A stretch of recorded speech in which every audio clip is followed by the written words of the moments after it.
پدر بولا کہ بیٹا آج میں نے خواب دیکھا ہے، کتاب زندگی کا ایک نرالا باب دیکھا ہے، یہ دیکھا ہے کہ میں خود آپ تجھ کو ذبح کرتا ہوں، خدا کے حکم سے تیرے لہو میں ہاتھ بھرتا ہوں۔ سعادت مند بیٹا جھک گیا فرمان باری پر، زمین و آسمان حیران تھے اس اطاعت گزاری پر۔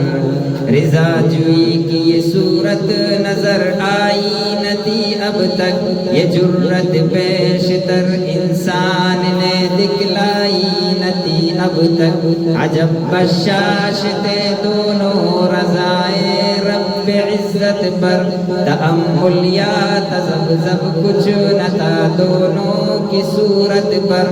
کہا فرزند نے اے باپ اسماعیل صابر ہے، خدا کے نام پر بندہ پہ تعمیل حاضر